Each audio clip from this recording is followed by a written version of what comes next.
Donc je suis Christelle Néola, j'ai 44 ans, j'habite Nantes en Loire-Atlantique et je suis actuellement en formation Open Classroom en tant que conseillère en évolution professionnelle. Alors avant de me lancer dans cette formation de conseillère en évolution professionnelle, j'étais conseillère de beauté en parapharmacie et pharmacie. Et à un moment donné, j'ai dû arrêter ma profession étant donné que non seulement j'avais des conditions de santé difficiles et j'ai décidé aussi de me consacrer à mes enfants. En 2018, je me suis dit que ça serait bien que je reprenne un parcours professionnel en fait. J'ai plutôt réfléchi à savoir qu'est-ce qui pourrait être en adéquation avec mes valeurs et mes intérêts professionnels. Pôle emploi m'a mis sur un dispositif qui s'appelle Prépa Avenir.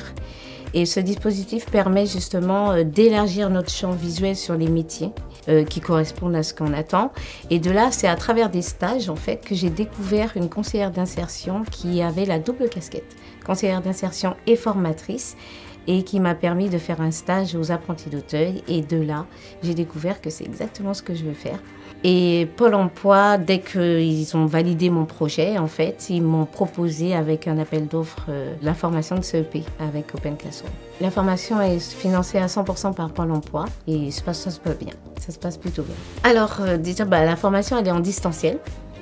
Donc l'avantage c'est que je peux gérer mon emploi du temps comme je veux. Le truc, c'est que quand on fait une formation qui nous plaît et on sait qu'on va vers un métier où on va s'épanouir, et je m'épanouis de toute façon déjà, il n'y a aucune difficulté. Honnêtement, il n'y a aucune difficulté.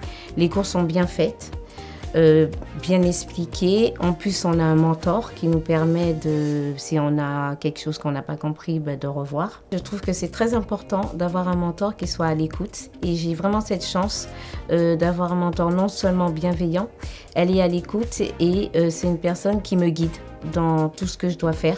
Si je suis perdue, elle est là pour me recadrer. Et je trouve que c'est très important. Dans la formation Open Classroom, on apprend beaucoup de choses, puisque ce qui est bien, c'est qu'en fait, on travaille sur des projets qui sont réalistes et on acquiert des compétences. Toutes les compétences, par exemple, savoir rédiger un CV, une lettre de motivation, savoir accueillir un bénéficiaire et l'orienter. Ça, c'est un exemple. Voilà, c'est plein de petites compétences qu'on acquiert au fur et à mesure. Et en travaillant les projets, ça nous met vraiment dans la réalité, ce qu'on va vivre quand on sera vraiment en poste. Et c'est vraiment intéressant en fait. Alors moi, ce qui m'enthousiasme dans ce métier, c'est ce que je pourrais apporter à ces bénéficiaires ou ces personnes que je vais suivre en fait. C'est pas seulement l'accompagnement, c'est le conseil et de voir aussi comment la personne va évoluer. Grâce aux outils que je vais pouvoir lui apporter. La suite pour moi, ça serait, comme j'ai rencontré une personne qui avait la double casquette CEP et formatrice, ça serait dès que j'ai terminé cette formation, basculer sur la formation de formatrice, mais en alternance.